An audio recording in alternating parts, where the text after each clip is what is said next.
All right, hey guys, Stoic Squeeze podcast here. This is your host Lewis, and Dimitri's here as well. What's up, D? Doing good, Lewis. And another awesome episode today. We have a really cool guest. His name is Ed Harrold. I've been following him for a while on social media, and he's given us the opportunity to chat today. He is a breathwork coach, an author, and a speaker. And we're going to learn a little about this really interesting subject that's breathwork that I feel like has become more and more popular today for all the right reasons. And Ed, you've been talking about it a lot. Would love to hear how you got into it. You know, what you're teaching, how long you've been teaching it for, and why it's so important for us to get what seems like such a simple thing, breath work, right? We do this naturally, I suppose, but it seems like there is an opportunity for us as humans to understand it, how it connects with everything within our bodies and our minds, and why we should be focusing on it. So, Ed, thanks for coming on the show. Really appreciate it. Lewis, thank you so much. And thank you, Dimitri, for allowing me to be with your audience today. And wow, breathwork, it's really taken off. When I first started teaching breathwork in the early 90s, you know, I was the guy that everybody went away from in the gym. Nobody wanted to hear anything about breathwork, and you know, I got my way of doing it, and you know, that's just, you know, blah blah blah. And now, over a period of time, in a matter of 25 years, everybody's teaching breathwork, and I just think it's such a important spoke on our wheel of awareness to just have some basic tools that we can harness around controlling our breath to, number one, control our heart rate. We look at the scientific evidence, and heart disease is the number one killer of humans. And if I break that down into simplicity, that means that your heart is beating faster than your chronological birthday. So in other words, you might be 60 years old, but due to stress and the rigors of life and improper breathing, your heart might have beat it as many times as somebody who's 80, 85 years old. So when we break that down, we begin to see that our breath rate per minute is going to reflect what our heart rate is. In other words, how many breaths you're taking per minute is going to reflect your heart rate. Right there, you have the number one tool to keep your heart rate and blood pressure under control while you're moving through the rigors of the day, which will also give you that calming effect for a great night's sleep.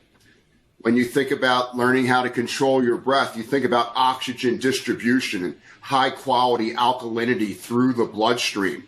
And we think about the second leading cause of early death to humans, and it's cancer. And where oxygen is moving through the body, cancer cells can't form.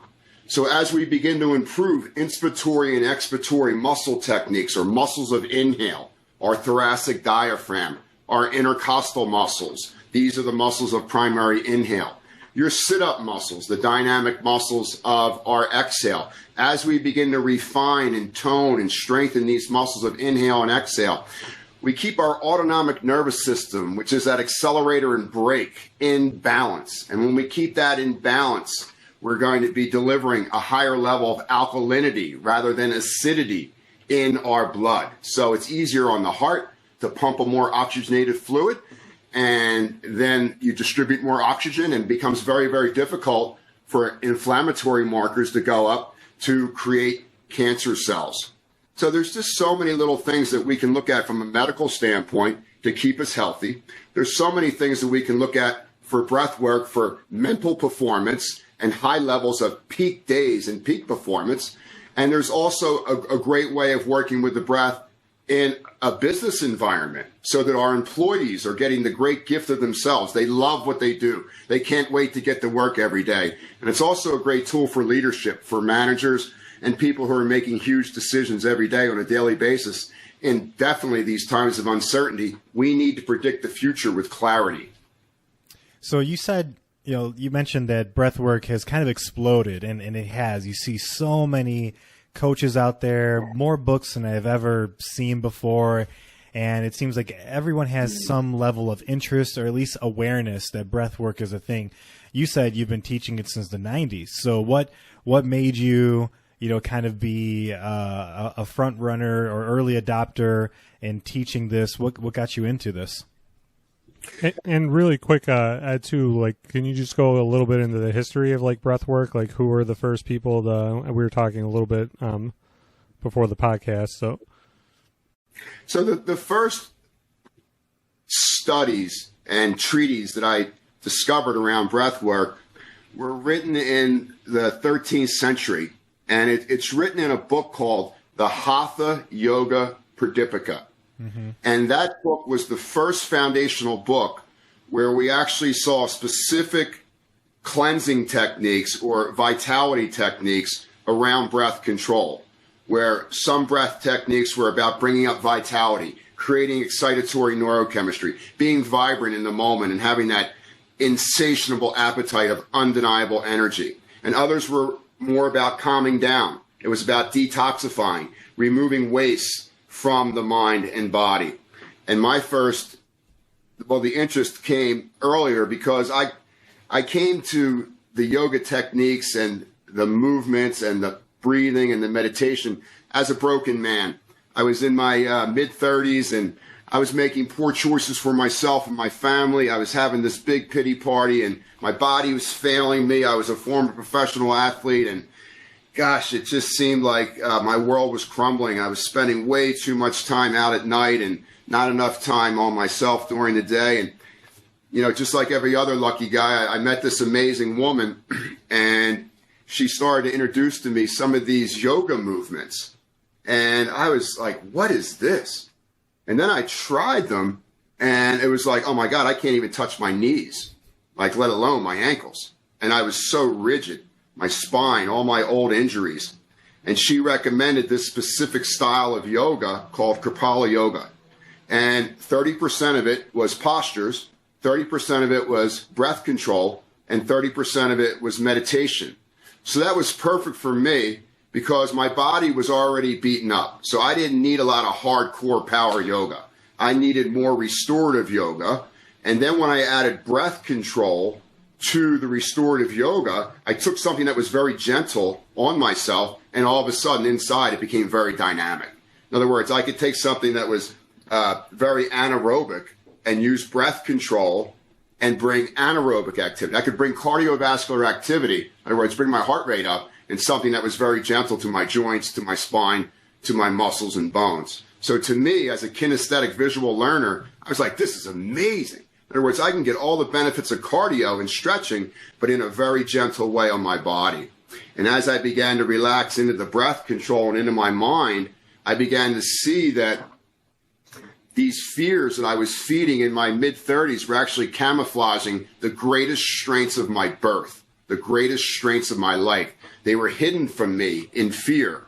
And as I could begin to relax my mind and communicate with these intruders that somehow I wasn't good enough or others were better than me or somehow I didn't have a happy gene, I began to see through the fear. And then all of a sudden, another part of me just swam up to the surface of my body and I became so excited about the rest of my life through going deeper inside fear and discovering that it really just was strength coming to me in misperceptions. So over a period of time, I just started to bring those techniques out of the yoga room into the gym and into corporate America and into hospitals to help everyone, because I really feel like, the yoga mat doesn't need to be underneath your feet. It's actually underneath you every step of the day if you can visualize that. Very cool. Well, really quick, so you said you were a former professional athlete. What sport did you partake in? I was a marathon swimmer, and I was on tour swimming around the world with these unbelievable endurance athletes, and it was just killer, man. I mean, we would just go out and swim for 8 to 11 hours, 80 strokes a minute, and I loved being in the water. I mean, I really felt at home in the water. And, my psyche is, if 1 is good, 2 is better, 4 is better than 2, and 8. So it just led to this obsessive compulsiveness. And all of a sudden I began to realize that I have a small gift for it. I was never at the top of the pack, but I had a big heart. I never had the great technique that a lot of the masters had back in my day, but I really had a really high pain threshold, and I had a lot of heart and passion. I could push through things maybe another person or two couldn't back in the day. But that's how I discovered the yoga and the breathing and the meditation, because I took myself out of balance in crazy endurance sports. That's incredible. I mean, the Olympics is going on right now as we speak, and I've been watching some of the events, especially the swimming ones, and they're pretty intense. When you say marathon swimming, what are the actual distances that qualify for that? Anything over 10K, so anything over 6 miles. The average race is somewhere between 10 and 25 miles. The real trick about marathon swimming, which came to me towards the end of several races, is that it's a great trick that you can do in life, and you can really get all the energy of the universe behind your goal so you can be successful on many, many levels at once, is that you don't fight the environment. In other words, I'm swimming through this water, and if I'm swimming like I was back when I was a kid, I'm forcing my willpower through the water. And the molecules of my body are moving the water molecules. What happens is when you do something for a long period of time and you pay attention and you begin to notice subtle little details, and what you can do is you begin to use the environment rather than the environment resist you. So you have no rival. And what you begin to do is you begin to merge your water molecules with the molecules of the ocean, and you begin to allow the water to move you rather than you try to move through the water. So I've used that same type of methodology and concept with folks in business, with folks in the athletic world. The idea is to merge with the environment. Don't fight the environment. There's no competition out there. The competition is inside. And let go of your rival. Come in unity with what you're trying to achieve, and let the inherent energy around you help you achieve your goal. And it's almost so simplistic, but we are all super powerful human beings beyond anything our ego could describe to us. And getting that ego to tone down and tuning into the ego of the heart, which is just truth, that your life is valuable. You can do anything if you set your mind to it. You pay attention to the details, and you trust your intuition. So you mentioned, Ed, that you overcame this fear through breath work and yoga. I mentioned it, it's when you hear the word breath and breath work, it seems like one of the most basic things that a human being should be able to do. But something has happened. Like, we are a very unique species, so we do a lot of unique things. It seems like we need to work back to figure out this breath work thing. We somehow, are doing it wrong. We're stressed. When I started looking into breath work, I found out what intercostals were, and I realized how stiff my intercostals were. I realized how much chest breathing that I do. I realized that my diaphragm, probably needed some work and strengthening. What happened to us as humans that we are getting breath work all backwards? Well, we come to it at such a late age. When you think about how the structure of the body-mind works, how the brain works. So you have your conscious brain, your subconscious brain, and you have this other collective unconscious. But the majority of the time, our subconscious brain is running the show unless we're consciously controlling what we want to occur. So when you think about being a young child, no one taught you how to crawl. The genius of your DNA, one day, the right arm came forward and the left knee followed, and the left hand came forward and the right knee followed that. Then after a few months after that, you taught yourself how to walk. And this was all on the genius of the DNA, where the right knee comes forward, the left shoulder dials back. The left foot comes forward, the right shoulder dials back. And we have this fundamental basis of how we move the human body, but we don't teach people how to walk. We don't teach people really how to run unless you're in a structured program. And all of this is so fundamental to getting more out of every step we take in our mind and body. When you think about breath work, you have to, initially someone says something to you about breath work consciously. That pushes back against your subconscious, because every time that you were crawling and straining, or walking and straining, or running and straining, you had no idea you could control your breath, and you hyperventilated through your mouth. So your brain, your subconscious brain, is wired that anytime there is any type of stress of a higher heart rate or CO2 buildup or lactic acid buildup, you hyperventilate to get that out. Now you have to consciously, over a period of time, through mental discipline, learn individual techniques, consciously push that up against the old subconscious construct, the old conglomerate, and allow that corporate conglomerate of the subconscious to trust these new techniques. So rewiring the brain is huge. And it's very difficult to do that because, if you look at a lot of the third world countries and ancient cultures, they teach these kids how to breathe, in puberty. And if the mother notices the child is mouth breathing, they tape the mouth. So they want that child, no matter what is happening, to breathe through their nose, unless they're being chased by a lion. So we get lazy and we're energy junkies, and the brain begins to know I can stimulate adrenaline by hyperventilating, which makes me feel younger, which makes me feel all emotional. And it's wonderful, but it's unsustainable. So it does take time to rewire the subconscious brain and be aware that breathing through the nose is how you came out of your mother. So once the mucus is cleared, the DNA is designed to breathe through the nose. So Ed, break down the difference between nasal breathing and mouth breathing, and why nasal breathing is far superior for your health. So nasal breathing is the way we were born. It is the way the DNA is designed for us to respire the cells of the body, the brain, and the mind. If we just could draw just a very simple map, okay? Inhaling through the nose, there are little villi and brushes in the nose that scrub the incoming air and keep viruses and particles and dirt out of the sinuses and the brain area. When you breathe through the mouth, there's no filter. The air goes right into the windpipe, and then it's in your lungs, and then you've got other problems.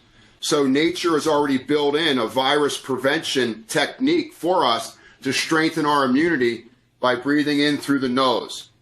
Now, when you breathe in through the nose, the air moves into the sinuses, and there's a smaller brain right outside the main brain, and it's called your cranial nerves.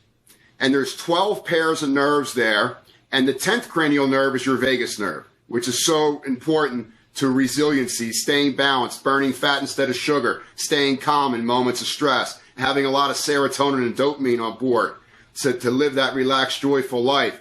So the first 5 cranial nerves, when the air comes up, it's reading any tension around your eyes. It's reading any tension around your low jaw. It's reading what's going through the nose and the ears. And all of these cranial nerves help the brain prepare us for the moment so that there's the least amount of stress as possible, and we can make the best choices possible based on the awareness that we've cultivated in our life.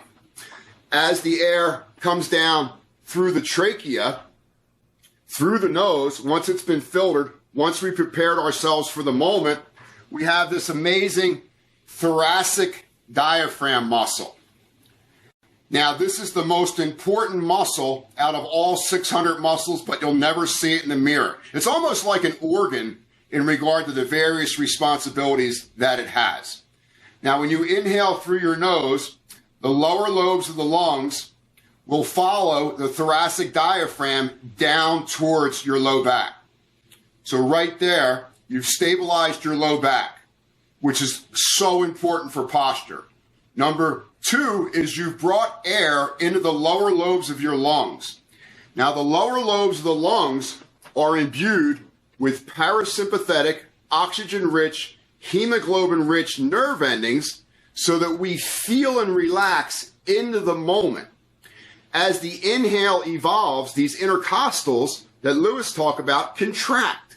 As they contract, the ribs expand like gills, north, south, east, and west. And the air finally comes to the top of the lungs, which are imbued with sympathetic nerve endings, high-edge fight or flight, adrenaline, cortisol nerve endings. But you don't get that overstimulation because you've already triggered a relaxation response by the belly breath and the thoracic energy moving down into the belly area. That's basically at the 101 level why we want to inhale through the nose. When you inhale through your mouth, what happens is there's no suction or pressure, there's no filtration process. It's an emergency mechanism that's designed to take a life or not become someone else's life, fight or flight energy. The air only goes in to the top sleeve of your lungs, which is sympathetic. And that means it's hot, it's adrenaline, it's cortisol, it's a shallow breath. The heart rate goes up, the blood pressure goes up, the amygdala of the brain lights up and it's looking for an intruder to either attack or get away from. Digestion stops, immunity stops, all the energy of the gut moves out into our muscles and bones to either get aggressive or get away. You don't get that thoracic diaphragm moving down in that shallow inhale. It kind of flattens east and west. So we see folks that they begin to have these handles and they have excessive inflammatory markers in the glutes because you're not getting that downward thrust on that mouth inhale that you would get during that nasal inhale. So do you think it's Western culture, that, well, let me take a step back. When I really started studying breath work, it was 2020, stuff hit the fan with COVID, and I think something hit me that I needed more mental fortitude. I needed more tools in the toolbox to help through a time where I'm sure everybody was going through things professionally and personally. So I've always been a pretty healthy guy physically. Decided at that point that mentally I needed more tools, and that led me to breath work. One of the first things that I realized, like I mentioned before, is that I was a chest breather. And I think a lot of that, or some of that, had to do with is maybe us as men, we're always kind of sucking in the gut, keeping the core tight because we want to, look more in shape. Or we're always taught as kids or in our adolescence when you're working out, you want to keep your core tight, and then all of a sudden you're always keeping your core tight. And I realized that was one of the first things that I changed is, not always having to maintain a tight core and allow my diaphragm to actually expand, not through the front of me, but through the sides, through your back, where I learned that, your lungs are actually primarily in your back. I think if I read that correctly, it's just so interesting that, do you think that's a Western culture thing? Because you also mentioned that in other countries, it sounds like people are taught at a young age how to breathe correctly. Is that something that's isolated to the U.S. or where do you think that came from? I think it comes from a youth filled with competition, where you would race your buddy across the street for that dime on the curve and how fast you could get there. Yeah. I won that race against Dimitri, by the way, when we were kids. I love that. I love that. But, we're a super competitive society, and to be competitive, you need a lot of energy. And if you don't have any awareness around breath, the fastest way to get energy is to hyperventilate. And that gives you that adrenaline rush. It gives you that big arousal. And then you have that 90 seconds of energy. And again, then we begin to set in these patterns of motion that begin to close us off from the intelligence of our heart. Folks need to understand your heart has its own neural system. It's intelligent all on its own. The heart is so powerful, it doesn't even get cancer. It's the only organ that doesn't get cancer. So how can we support our heart, which is going to support our brain? We talk about this, the whole chest out thing. It takes you so much longer to develop the chest through mouth breathing than what it does through breathing through your nose to get that swimmer's V when you're breathing through your nose. Because when you think about it, the diaphragm vertically presses down, the intercostals collapse, the ribs become like rubber bands. Now, why is that important? Because the lungs aren't muscle. The lungs are tissue. And if they push up against steel beam ribs, you're going to be low energy. The lungs can't move the ribs. If the diaphragm is weak because of mouth breathing or shallow chest breathing, the diaphragm only has one motor nerve, the phrenic nerve. So when you think about if you want to get that V in your chest that cuts down to your waist, it's going to happen faster through your nose because your diaphragm is going to thicken and get stronger. The intercostals are going to become more dynamic. The ribs are going to become like rubber bands, and you're going to have more energy because you'll be able to access the full 5-liter capacity of your lungs. Now, if you're tight in here and you need energy, you're going to have to take a lot of breaths to bring that energy up, which is going to be debilitating in the long run from a physiological standpoint. And then from a psychological standpoint, Lewis, when you figure out what you're doing, then you have to rewire the brain.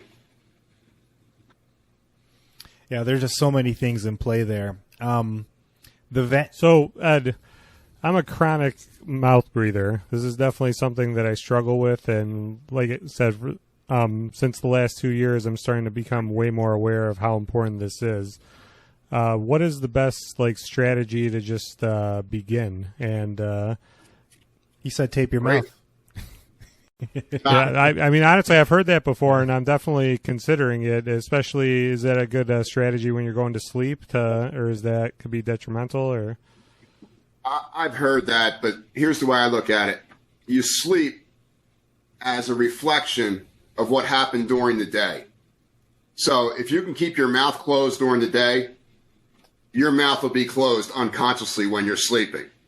If you're mouth breathing during the day, your mouth is going to be open when you're unconscious at night. Everything that's happening in life is a progression from the previous moment. So if someone came to me and said, Ed, I'm a chronic mouth breather, I want to start this nasal breathing, first thing I would ask them is are you inhaling and exhaling through the mouth? Or are you inhaling through the nose and exhaling through the mouth? Are you inhaling through the mouth, exhaling through the nose? Just getting the fundamental platform of where we want to begin. So most folks are inhaling through their nose and exhaling through their mouth. That's what I'm seeing the most of.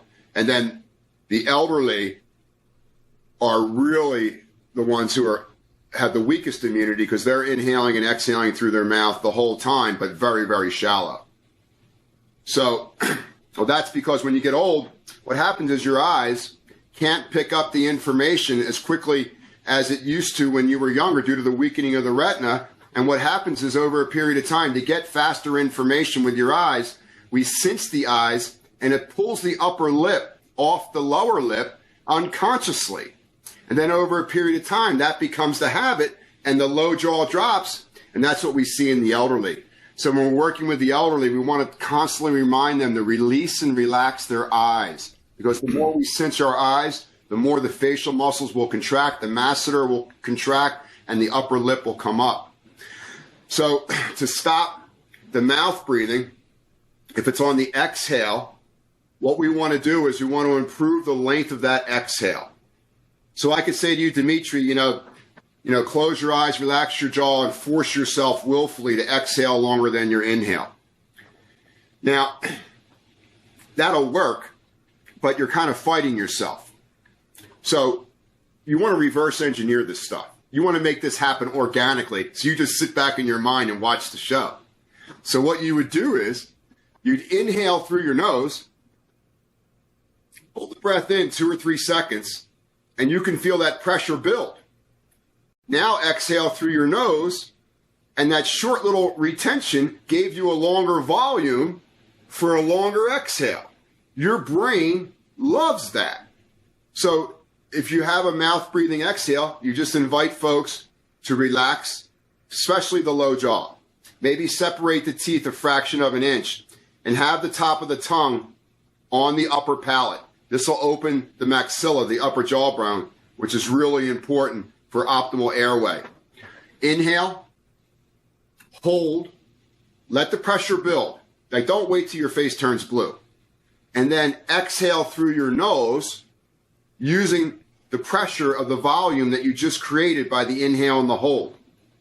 If you had someone who had a mouth inhale, just reverse engineer it the other way.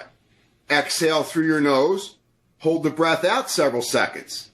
Wait for that call to inhale, and the recoil of that will be a longer, deeper inhale. So rather than try to focus on improving the inhale and willfully doing it, or improving the exhale and willfully doing it, go to the other end of the seesaw, create pressure, and let it recoil on its own.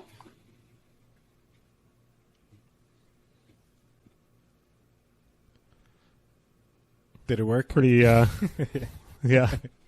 No, and, we've been doing this for about 30 minutes now, and I think my mouth, I'm just very, conscious of it, but even noticing my mannerisms and actions on previous podcasts, I constantly have my mouth just hanging open like a dummy. So definitely something that I'm going to work on and take a lot more seriously. So we were speaking a little bit about breath work, and I told you I've gone through a good, weight loss journey. How important is it to actually losing weight, and can it actually speed up results? What a great question. Thank you so much. So science tells us that weight loss, or I don't really call it weight loss, I call it inflammation reduction. The weight loss has got such a magnet to it. It's so magnetized. Like, you're bad, you've got an extra 10 pounds. Who cares? Okay, the bottom line is what you're going to do about it. Okay? Now, the good news is you already have an onboard computer to burn fat 24 hours a day, 7 days a week. And what is it? It's a nostril exhale longer than your inhale in time. So if you inhale for a few seconds and you exhale through your nose a second or two longer, you are triggering a fat burning response in the body. It's that simple at the 101 level. Exhaling longer than your inhale will trigger inflammation reduction and fat burning protocols in the body. If we look a little deeper into it, what happens here is if you take the lower brain, the animal brain, the self-preservation brain, it's not wired for happiness or joy. It's designed to keep us alive, keep us vibrant, keep us in rhythm, keep us in cycles. So what happens is when the brain sees that the exhale is shorter than the inhale, it triggers an alarm. Even though they're just thoughts, the brain starts to organize a war department to destroy that thought. And again, what happens is the amygdala turns on, the subconscious brain brings forth all sorts of files in regard to this intruder, and they start to form a strategy to attack and destroy that by shutting down digestion, shutting down immunity, because you don't need immunity if you're going to die. So the immunity is kind of a backup program to the digestive tract, these lymph nodes in here. So what happens is if the exhale is shorter, the brain senses fear, energy leaves the gut, goes out into the muscles and bones, the face gets tight, the thoughts start to get very rapid. There's a part of the brain called the HPA axis, the hypothalamus, which controls breath, with your pituitary gland, which runs the body, goes down to your adrenal glands on top of the kidneys and sparks those adrenal glands up. And there's all sorts of adrenaline in there that come up to trigger cortisol, and then we're not burning fat. So, there's people at the workplace who are at war all the time, so stressed out because they're exhaling shorter than their inhale. So practicing exhaling longer in time than your inhale. Because if you were in danger, if you were in real danger, and there was a bear in your room right now, your exhale would be shorter than your inhale, and the brain would be organizing an attack. The body doesn't know whether it's real or not. It trusts everything that comes out of here as if it's happening in real time. so we can hack into the brain, tone down the hypothalamus, tone down the amygdala by signaling that it's all clear because the exhale is longer than the inhale. The fat burning, 85% of it takes place from the lungs on the exhale, coming back out as moisture in the environment.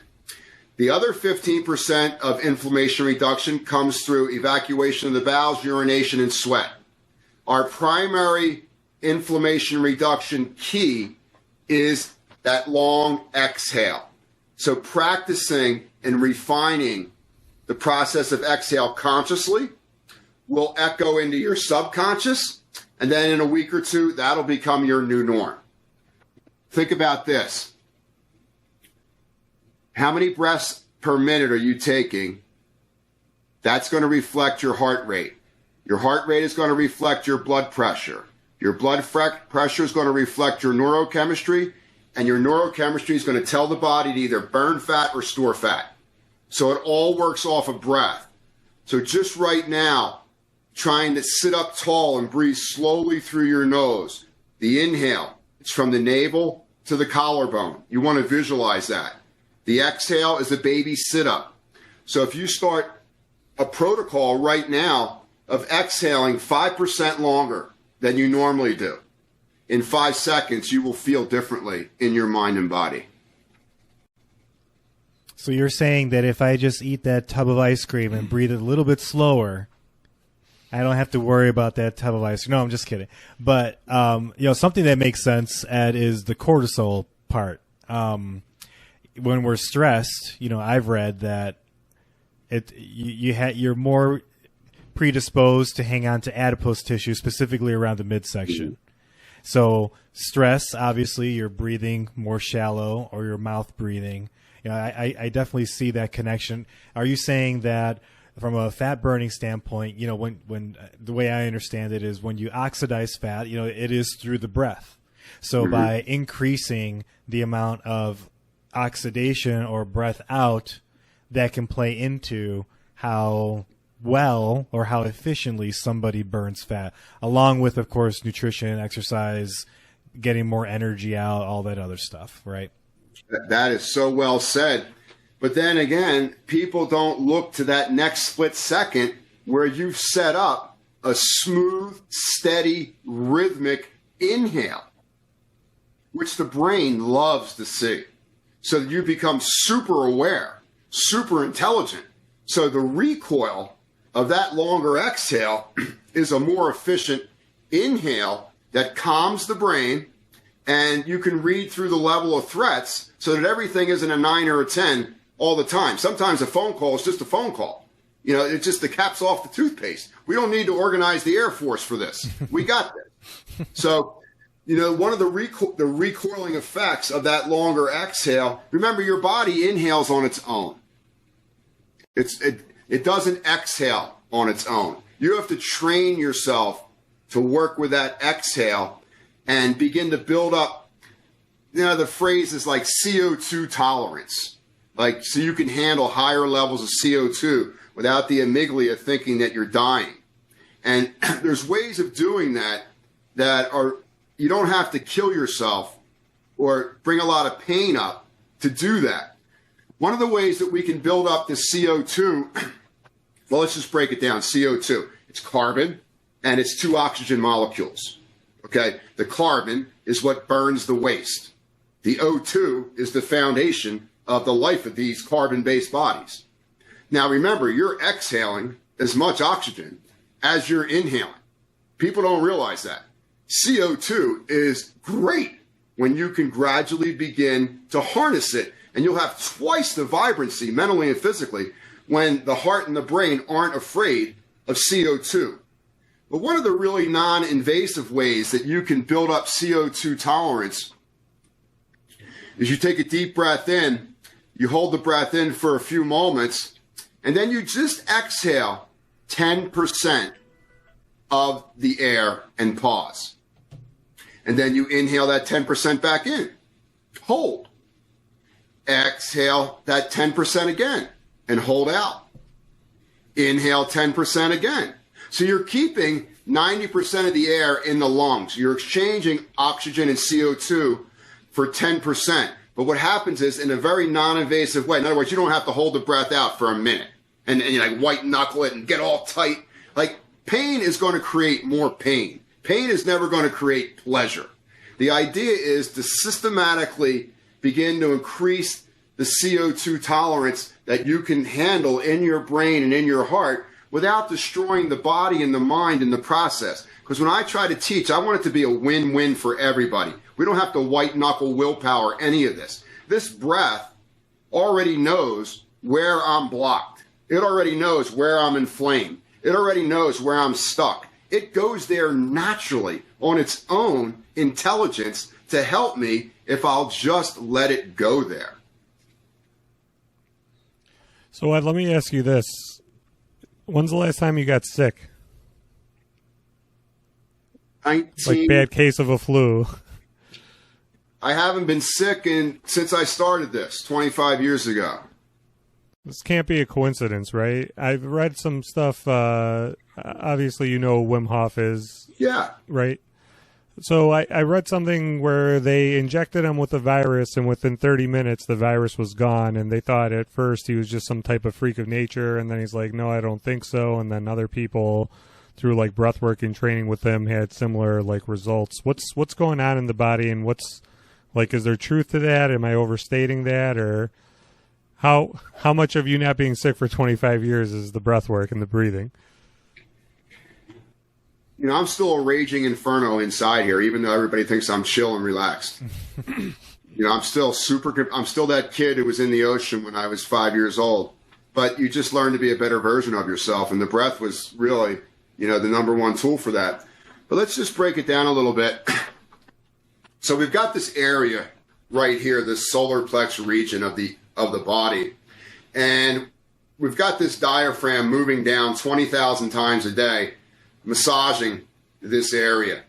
So on the left side here, I've got my stomach and spleen. So strong digestion, elimination, and assimilation of food, so it's not in my body a long time. The spleen's keeping my blood healthy.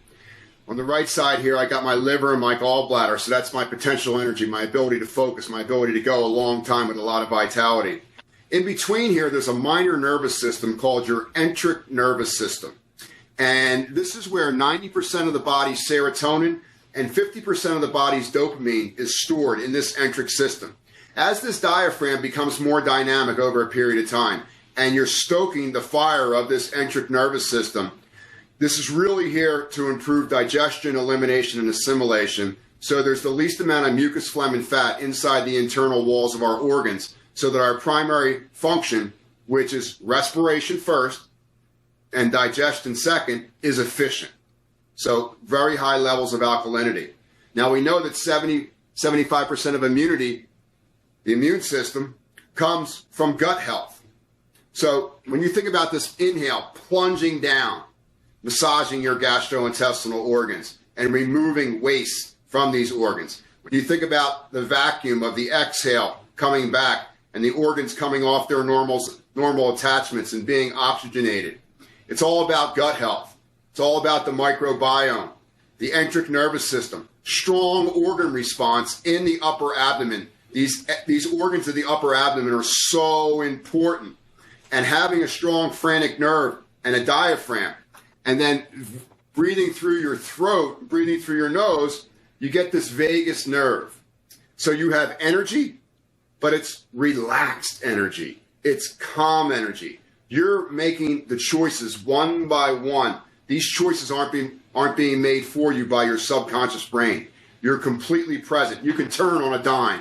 You can become self-aware so quickly. There could be a neuroplastic thought. Wow, here's a new way to interact with this subjective state. So it's all really connected to, number one, keeping your breath rate down. So during the day, less breaths per minute. If people could just take one thing from this podcast, it would be every spare moment you have for the rest of your life. In other words, you're at a traffic light or you're waiting in line somewhere, slow your breath down. Teach the brain that this is how I was breathing when I was a toddler. when you were a master feeler, where you were just happy to be in a body and you're more in the present moment than in the brain, which is usually off in tomorrow or yesterday, which is fine, but you're not really fully present. So my theory is less breaths per minute, more alkalinity, healthier heart, stronger elimination, less mucus, phlegm, and fat in the organs, because people aren't dying of muscle cancer. People are dying of organ cancer. So let's get the fire clean. Let's clean up the fireplace. Let's strengthen immunity. Let's filter out the toxins of dust around us. And let's stand up tall in our spine, in our mind, and go out and live a peak life. Yeah, no, this is the Stoic Squeeze podcast, so we're trying to be students of Stoicism, and part of that is acceptance and being present. And you actually post a lot about nature and being one with nature, and all of these are opportunities to slow the breath down and just get back to present. You mentioned the vagus nerve a couple of times now, and I don't know if everyone's familiar with that, as well as, and you tell me if you're familiar with this term called polyvagal theory. Yeah. Why does breath work affect the vagus nerve, and why is that so important? And if you're able to, do you have any background or knowledge on polyvagal theory? Well, Stephen Porges created the theory of polyvagal theory, and he's at the frontier, the forerunner of the science behind it. It's the vagus nerve is our 10th cranial nerve, has two pairs, comes down through C5, C6, pierces the heart and lungs, pierces the heart and diaphragm, and has 10 little antennas that feed electrical current into all of our gastrointestinal organs, except for our adrenal glands. Because if your adrenal glands are fired, there's no need to relax anyhow, because you're being chased by a lion. So what we want to do through the breath control is vibrate the vagus nerve that runs around the windpipe. So there's a technique in the yoga tradition called the ocean sounding breath, or the ujjayi breath, where it's much like you hold a conch shell up to your ear and you hear that sound in your ear.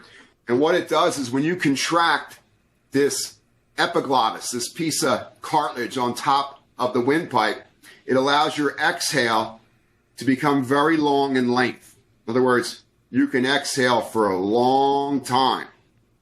And when you do that, it vibrates and activates the vagus nerve. When you exhale longer through your nose, the diaphragm, thoracic diaphragm, is moving up. It's evacuating the belly. It's coming up and massaging the lower lobes of the lungs and the bottom of the heart. As we spoke earlier, the lower lobes of the lungs are imbued with parasympathetic nerve endings.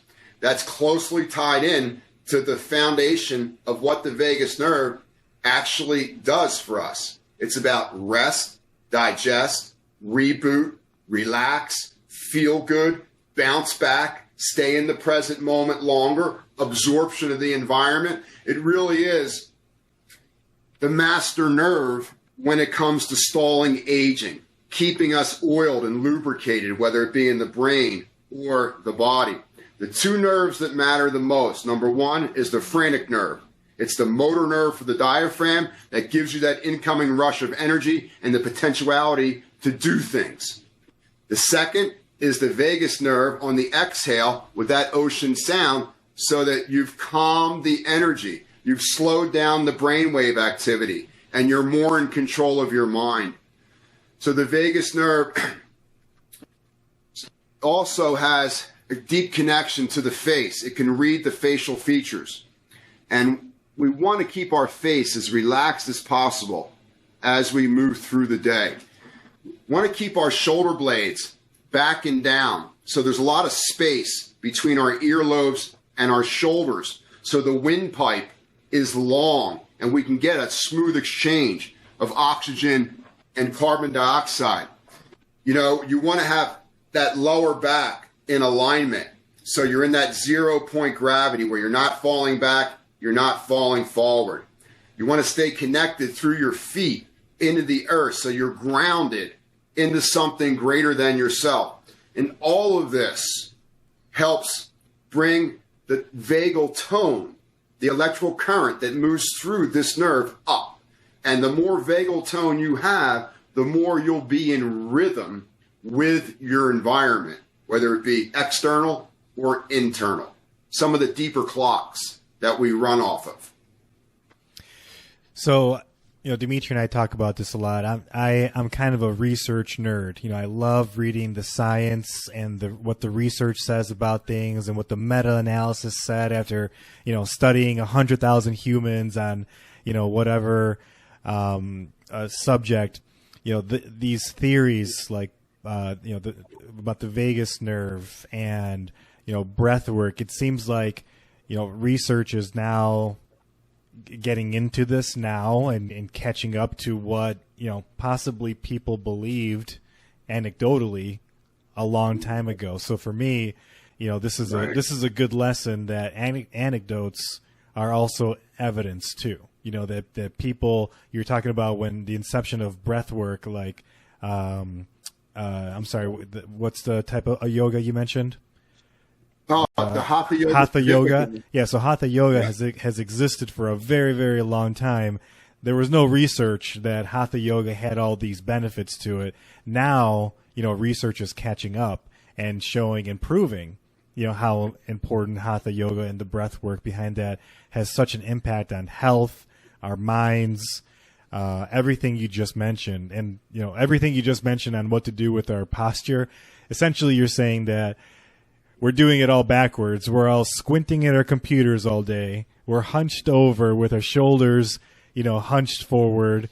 Our feet are probably crossed and our stomachs are tight.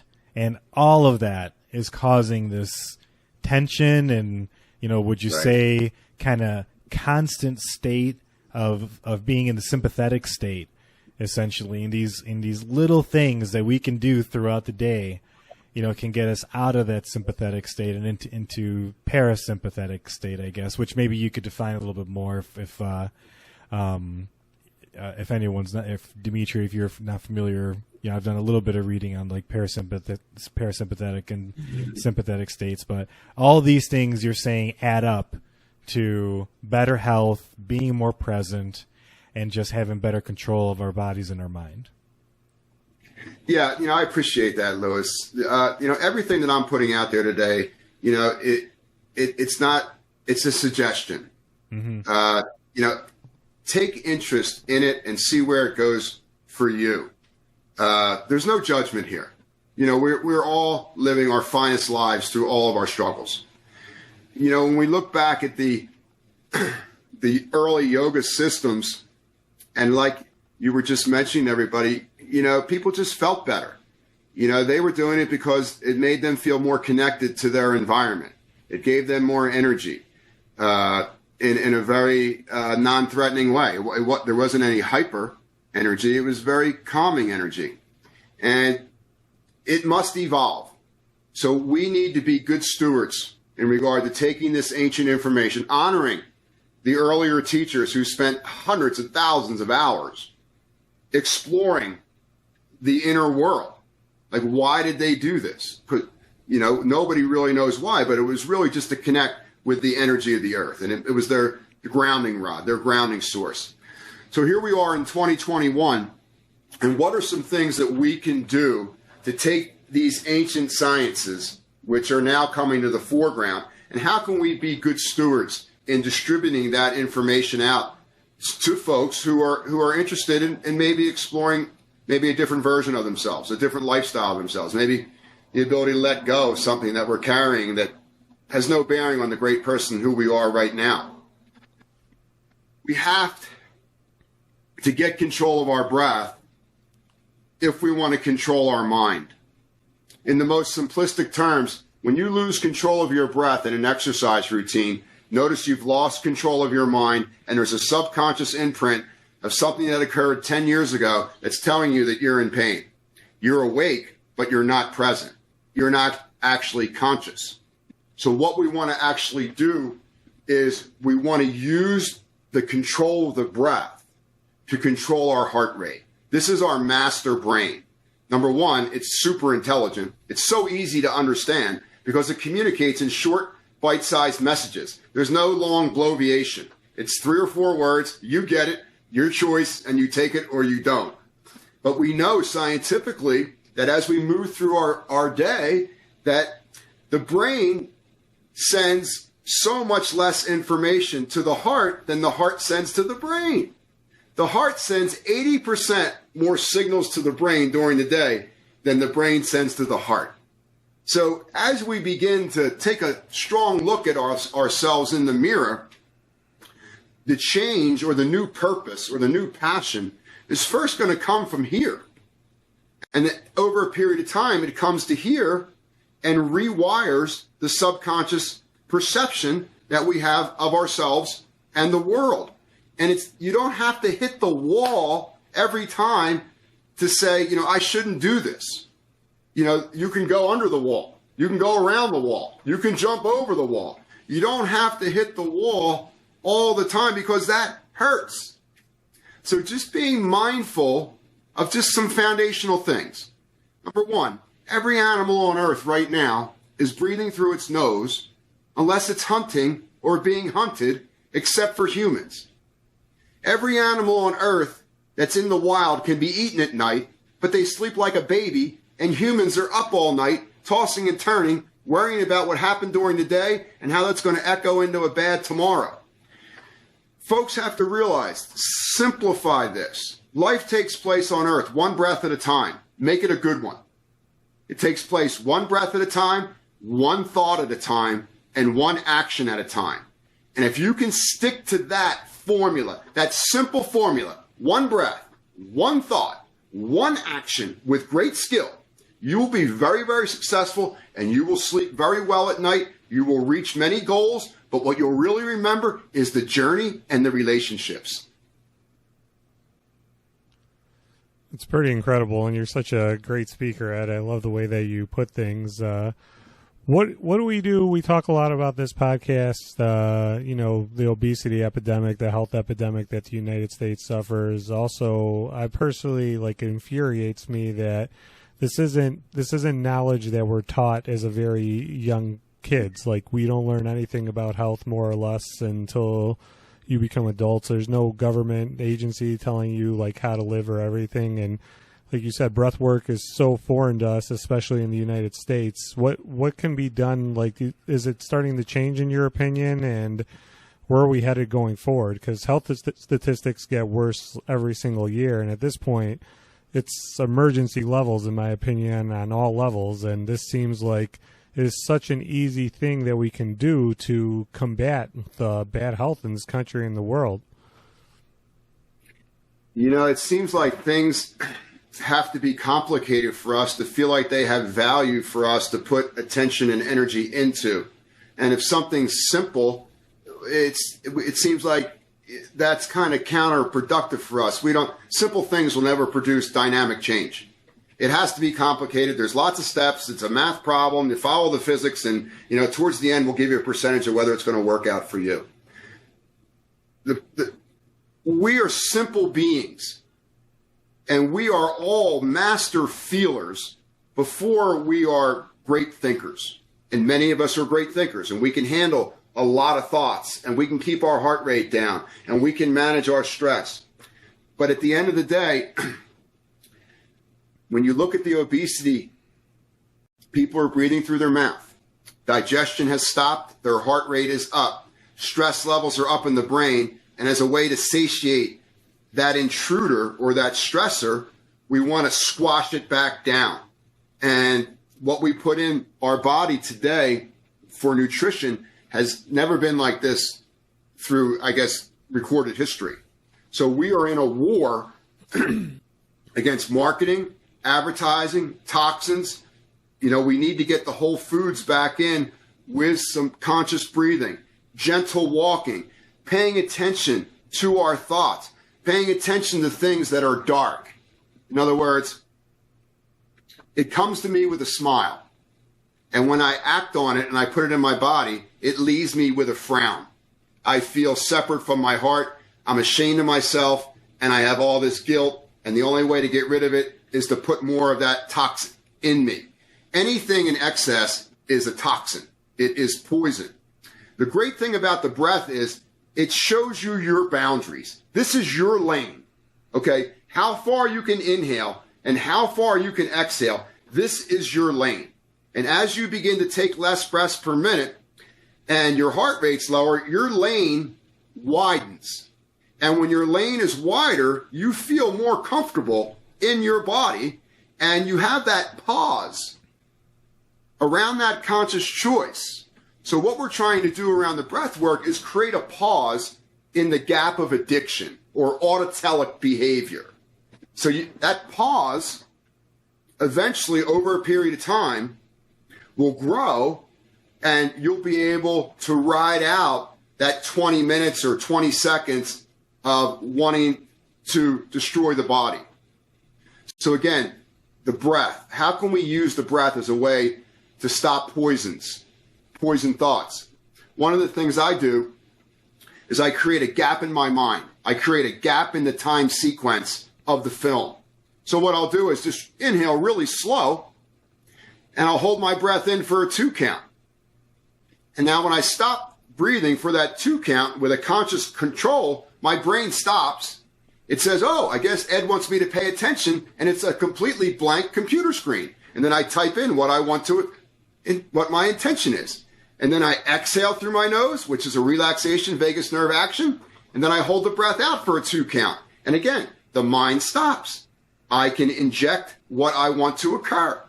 And when you're trying to change behavior or modify behavior, stopping the mind before you go down that rabbit hole, it'll stop every single time if you change your breathing.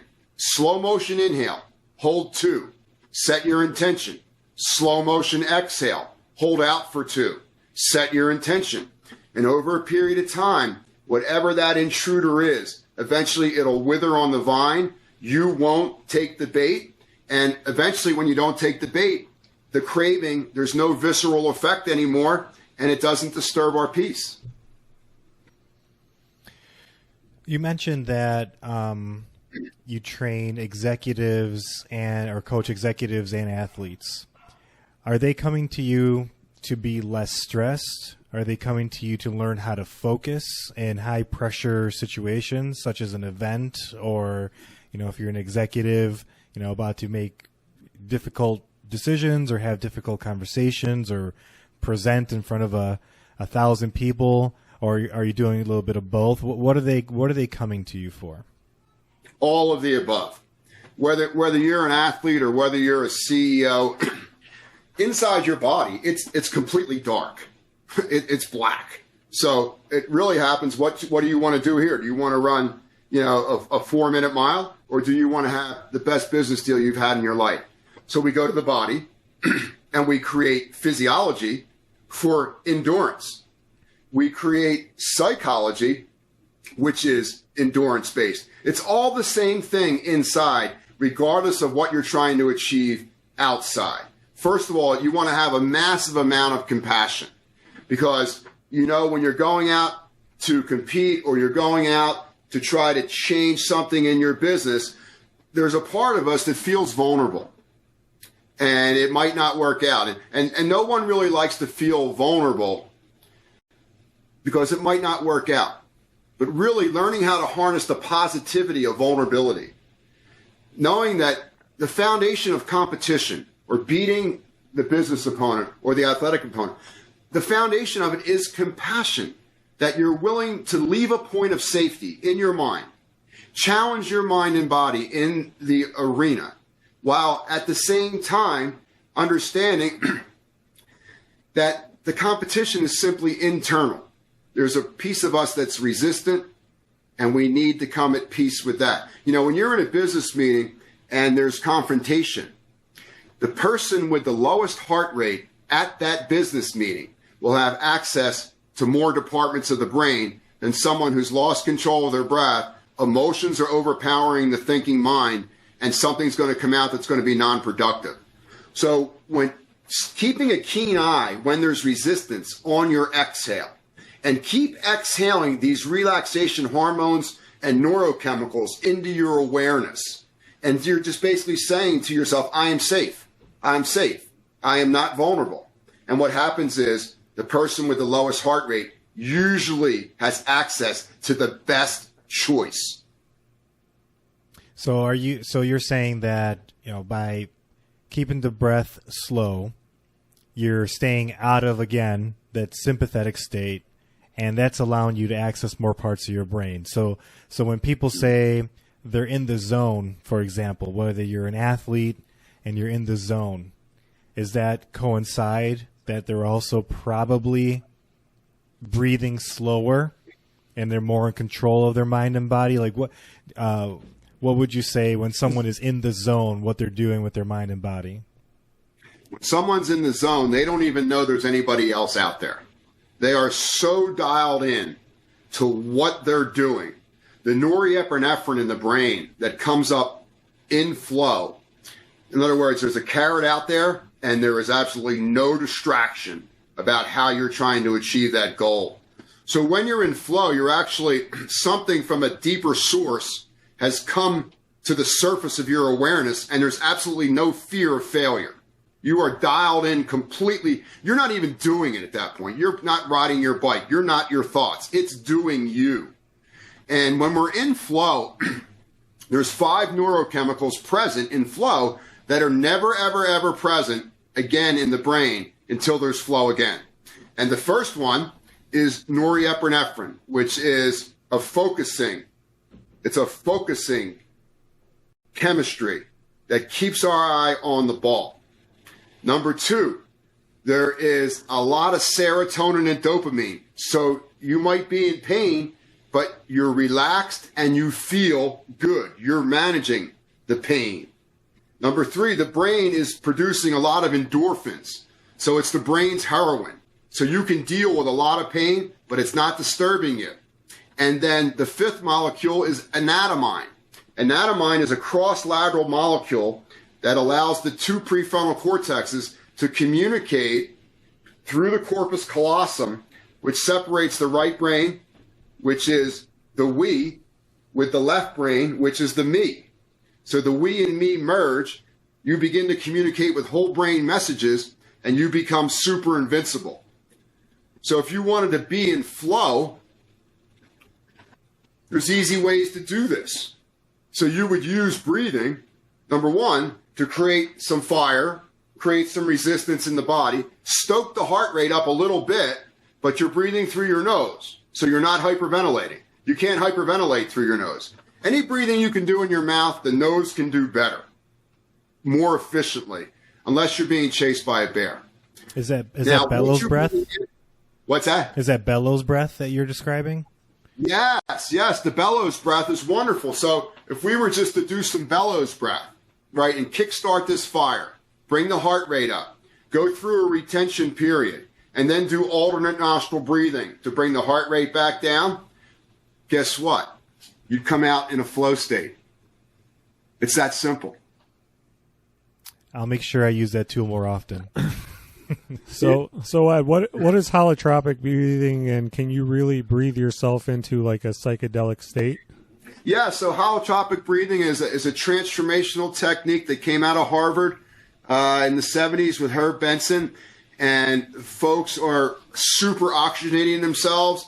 The brain's releasing DMT, and we go into kind of an altered state of awareness for an hour or so. It's really breaking down the ego, super oxygenation. The DMT comes up.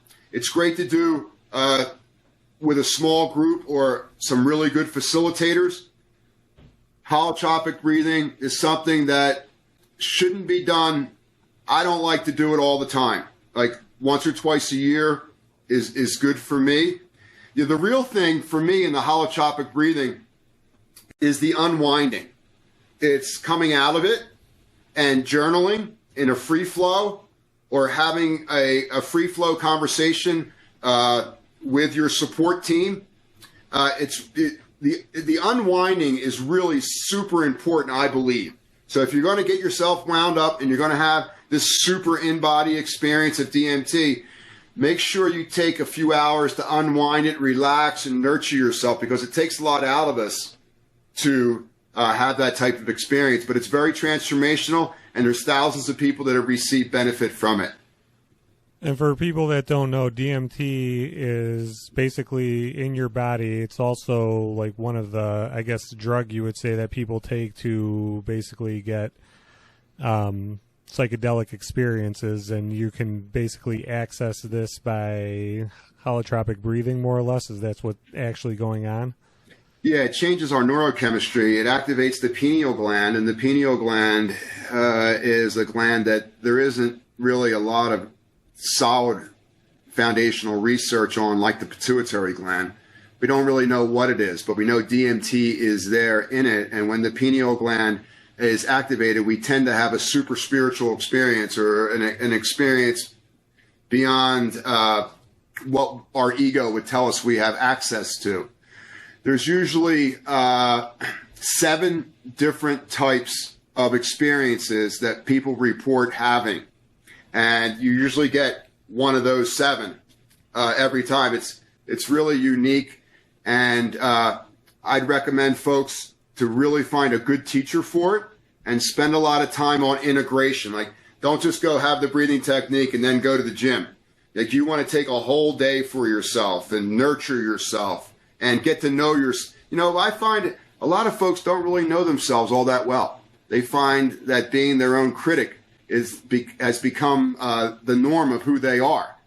And it's unfortunate because, gosh, I look around and I see so many gifted human beings. And it's like, hey, come on out and play. Oh, I can't do that. I don't do that because, so-and-so told me I could never do that. And then, well, I lost money in that deal. I'm never doing business with him again, blah, blah, blah. This is a time to open up, pay attention, bring energy to your mind. And, life it's all laid out there in front of us. Just stay in your lane. Yeah, that's something I've learned in my adult life, that I've always been a pretty tough critic of myself, for better or for worse. And in some cases, it's driven me to improve, but, in other cases, I think I've been overly hard on myself on some things. But through some readings, meditation, breath work, something that I'm working on is to be my own best friend, actually. You mentioned compassion, that people need to be compassionate with themselves. You need to not, the world is tough enough. We have enough critics all around us. For you to be your own critic on top of that, it can really get you to dark places. In contrast, when you're compassionate with yourself, when you're your own best friend, you allow yourself to be your best version of you. And like you said, that's a gift. That's a gift to other people. People deserve, to experience your best you, in my opinion. Meditation. So breath work and meditation go hand in hand. Am I correct in saying that? Yeah, breath work has been the benchmark of the altered state of meditation for thousands of years. It's been the prerequisite that meditation users have used for thousands of years to get into that more comfortable state. So, people, we've had a bunch of health experts on this podcast. You're coming on with just an array of information, and you always hear the thing, people know what to do, but they won't do it, or they say they don't have time to do it. Let's just say breath work now, right? This seems like one of the most important things that we should be incorporating into our daily lives. There's going to be people that say, yeah, but I don't have time. How can people integrate breath work, meditation? If you were to talk to somebody who's never been exposed to this, would they do it once a day for a minute? Would they do it a few times a day? Where would an absolute beginner start with this concept? Yeah, that's a great question. Young people, folks under 30, if you look at the ancient model, the Hatha Yoga model for meditation.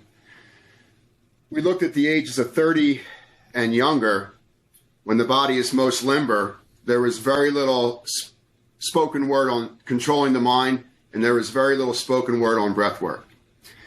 And then between the ages of 30 and 60, there was less physical movement because the body's less limber, and there was more emphasis on breath work and an introduction to observing the mind. And then in the fall of life, between the ages of 60 and 90, there's very little physical movement. There's not a lot of breath control, and there's more contemplation. So we want to put ourselves in a position where we can be successful based on where we are in our life. And with it, much of the Eastern arts, less is more. It's not like the Western techniques of frequency, intensity, duration. How much do you do it? How hard do you do it? How long do you do it? When you're working with the Eastern arts, my experience has been less is more. And you don't need to do as much as something to receive huge benefits from it. As a human being, as an adult human being, I've already spent thousands of hours in meditation being a child, when my brain was in the theta brainwave pattern, which is just above delta, so I'm awake.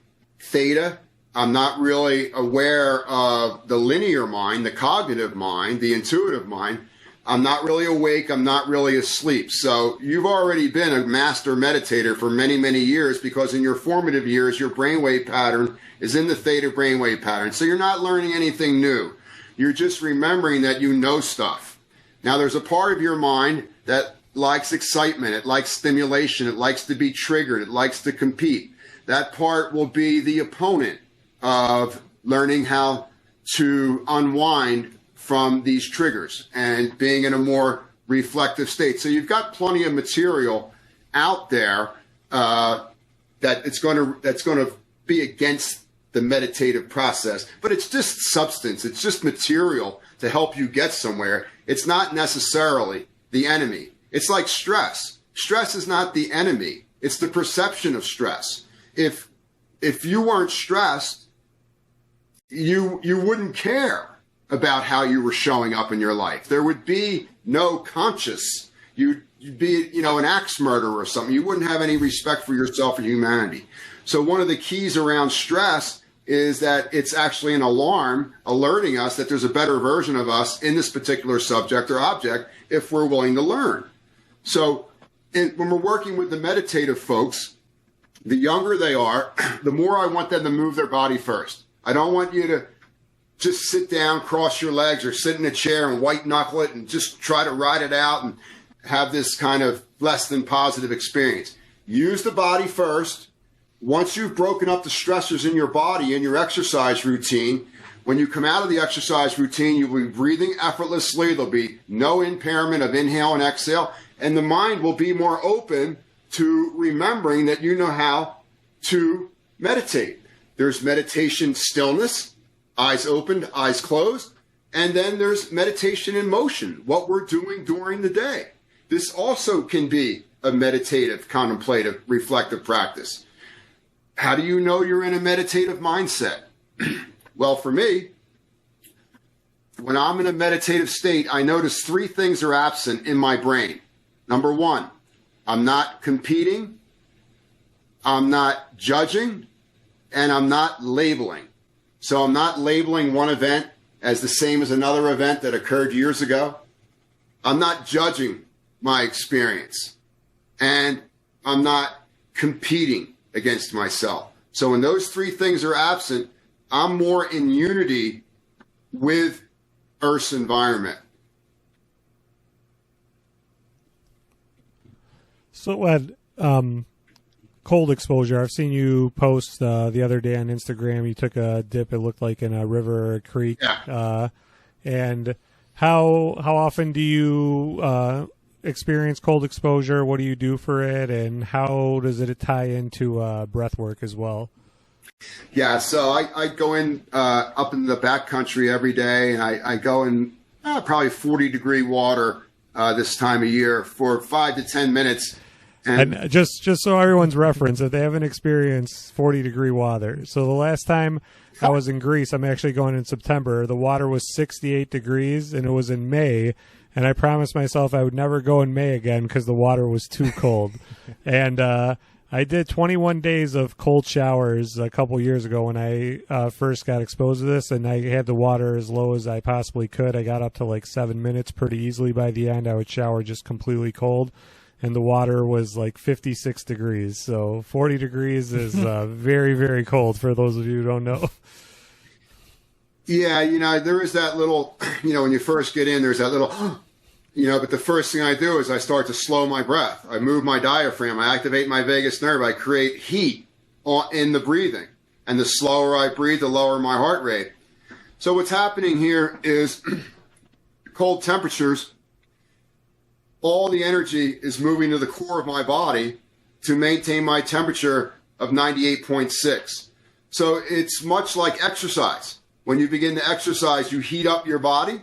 Well, here you're going in the water and your body heats up on its own to maintain homeostasis in the body. So you're getting the benefits of exercise and fat burning, inflammation reduction, mucus removal, all just by simply going in the water.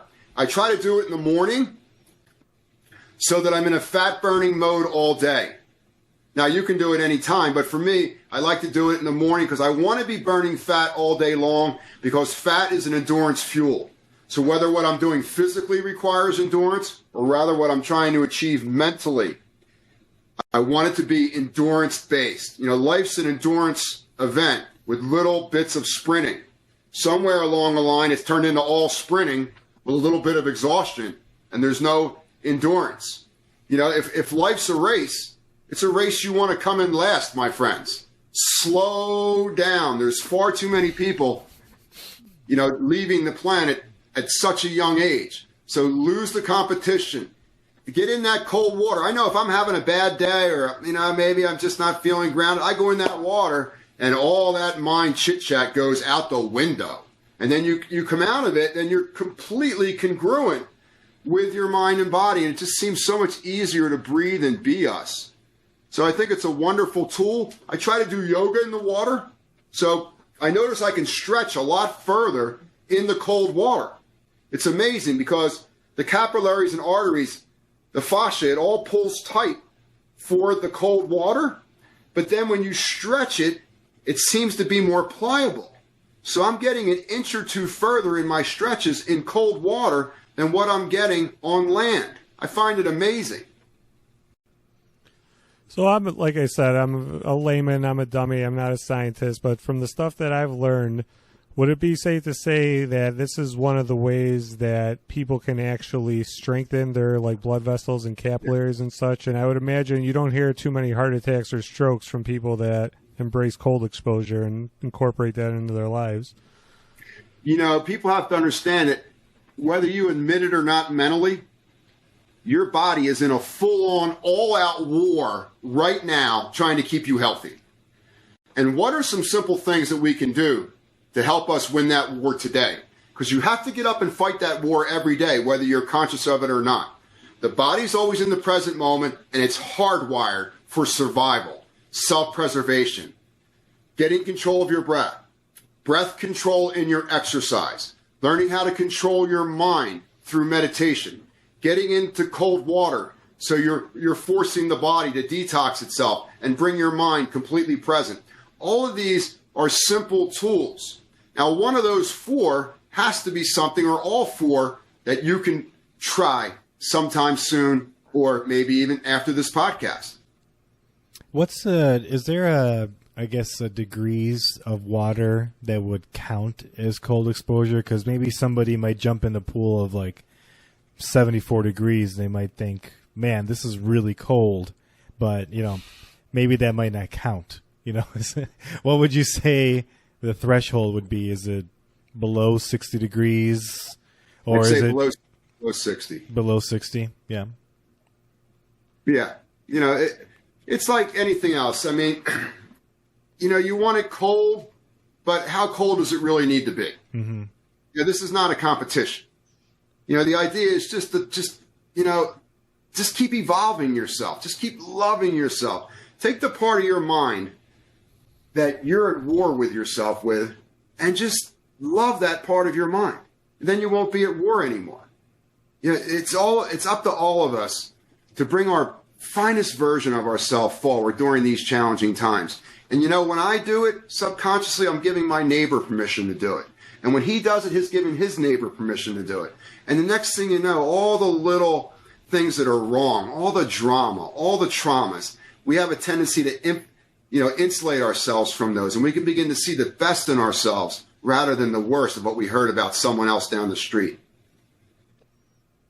Yeah. What's your next evolution, Ed? What are you trying to do? You know, you said you're 62 years old. You have a ton of energy. You have a presence about you that, you know, you're very comfortable with who you are. What's your next level? Well, on a personal basis, I'm still healing myself from childhood competitions. There's still a part of my mind that if I don't keep an eye on it, everything's competitive. And, you know, it's great to some degree. It's gotten me to where, you know, wherever I've been in my life, but I no longer require that part of me anymore. You know, I want to be that person that's out there in unity with folks. I want to be that person who maybe I'm just the one who can smile for them today because they've lost their smile. I want to hold someone's hand and say, you know what, we're going to get through this together. And then eventually over a period of time, I just let go of their hand and then they're walking on their own again. I want to be a helper. You know, I want to be a guide where I'm being asked to guide. There's so much, like the work that you guys are doing, like you guys are so sensitive to the bigger picture of what humanity is all about. And, you know, right now, 2021, one of the big problems that we have is trust.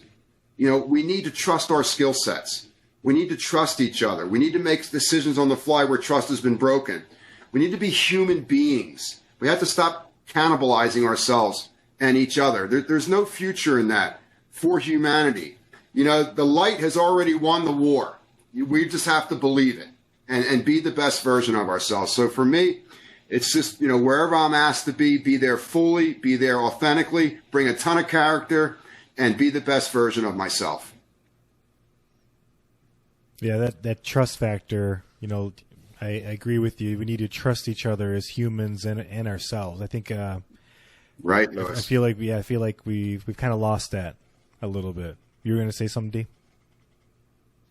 Well, I was going to say this is all very inspiring stuff, and thanks so much for coming on today, Ed. It was incredible, and you know, I've found out about cold exposure and breath work and stuff a couple years ago, and applied it to great satisfaction and success, and then just stop. And you know, I'm very lucky that we get to speak to people like you, and I'm definitely re-inspired to start doing this again immediately. And it's so important. It's such an oversight, and you know, it's just, if you could create the habits to do this where this becomes automatic. I mean, Lewis doesn't like the term like life hack, and most people, you know, associate that with a bunch of woo and nonsense. But to me, the evidence for things like this is just clear as day. It's so beneficial and so important. It's not even funny. And also, there's a common denominator with, I think, extremely successful and like happy people, and not success just because of accolades or money or anything, just to like people. And it's, you know, I think, just the discipline, the mindfulness, the thoughtfulness, being present, meditating, breath work, this all ties in together. And I really like what you do, Ed. I just discovered you in the last few weeks following online, but it's pretty amazing. And, you know, you're 62 years old. I know a lot of other 62-year-olds that are not even close to looking like you are, or just the way that you carry yourself and such. And I think this is a good lesson for people to know that we don't have to age, you know, like our parents did once upon a time and such. And there's many things that you can do to take control of your own health and life. And it's important. It's kind of a huge oversight in human beings, in my opinion, is the fact that we grossly neglect our health. So I appreciate everything you do. Keep doing it. I'll definitely be following. Is there any more you want to talk briefly about your books and where people can find you? And is there anything else coming up that people can follow, look forward to? Gosh, you guys, man, you opened my heart so wide. I feel so good. thank you all so much. I've got 2 books out. One is Life with Breath, IQ plus EQ equals a new you. And my second book is BodyMindBusiness. It's bringing the business of being within, a body over mind, psychological and physiological activities that we can take place in the workplace so that we get the most out of the least. I mean, this is 2021. We have enough science out there. Like in the 80s, the 70s, if you wanted to be successful in business, you had to sacrifice your health. And that's just the way it was. And you probably died before your time. We've spent the last 50 years setting in motion some protocols that we're pretty confident that you can have it all if you can stay inside this arena. And, everything that I'm all about is all about longevity. It's all about life. Try to live as long as possible. And, the seeds behind you, we're all farmers. What are you leaving behind for the next generation? And being a good steward to that, and having that good foundation to move forward. Life isn't stopping for us to get our shit together. Now is the time. If you even have the slightest doubt that there's a better version of yourself that's available to you, it is your duty to go explore that little thread of confidence, that little flame, that little spark. It's as small as it may be in your mind. That is there for a reason. It's not a mistake that it's in your mind. Explore it gently and ask it what it has to offer you. And then as you begin to see that it's a great gift, you begin to see that this happens all the time in our life on a daily basis, that everything is happening in my life for my benefit. Even the bad things that have occurred, I've learned so much more about myself in failure than I have in my perception of success. I just keep getting up and going for it. I don't take myself too seriously, but I am very serious about my work, just like you guys. Yeah, I really hope that our audience hears that last 30 seconds of what you just said. It's pretty damn profound. And if Marcus Aurelius was listening to you, you'd be right at that prologue or epilogue of his book of what you just said, which is in essence, we all have a choice. We're blessed and cursed with these beautiful brains and bodies, and we're not animals, right? Where you only have so much capacity to do so many things. We have so much choice in our lives, so much choice on what to do on a daily basis, choice with our health, choice like with what we've been talking about, choice with our breath. Isn't that amazing that the animal that it's almost a curse. Other animals always breathe through their nose, and we're the only dummies that breathe through our mouth. I think it allows us the chance to take things to another level of fulfillment and happiness, things that maybe animals, I don't know, this is just me speaking out of my ass, but don't have that necessary choice. They just do what they're programmed to do. And yes, they're programmed to breathe correctly, but we can take things to such another level as humans, and to waste that, I think, is would be tragedy. So Ed, that was amazing of what you just said there, and the seeds that you're planting, I think, are a benefit to anybody that's listening to you. So I'm extremely grateful that I came across you, and grateful that you came on the show. Please go find Ed. What's your handle on Instagram? That's how I found you. It's just Ed Harrold, Ed Harrold. You can get me at Go Be Great is my website, www.gobegreat.com. And I just love meeting people. We're all struggling. Let's admit it. But you know what? It's nothing that we can't overcome. And the only fear that I really have is fears in my head. My heart won't allow me to show up small in moments of my life where I need to pay attention. As I've gotten a little wiser, I have my mind go to my heart for advice a little bit more than when I did when I was in my 30s. So, if you ever have any doubt about how awesome you are, just spend a couple moments every day right here, and you're going to remember. Profound words.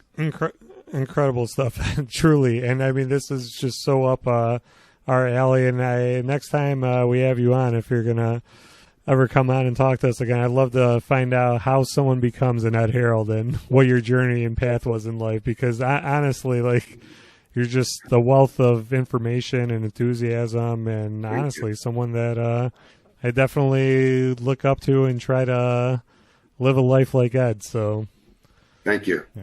Thank you. Can't wait to see all the great things that you continue to post. Thank you for doing that on social media, which is another subject in itself of if it is a good or bad. But you're definitely one of the positives that I have come across on social media. And our goal, Dimitri and I, with this little show and what we're trying to do is to positively impact as many people as we can, even if it's one person. So thank you again for coming on the show. I think that this was a great episode for people to take away so many things, and really that we all have a choice. Even with our breath, we have a choice. So appreciate everybody. Hey, you guys are great. It makes me feel so good that as my sun sets, to see you two guys, your sunrise is still going up.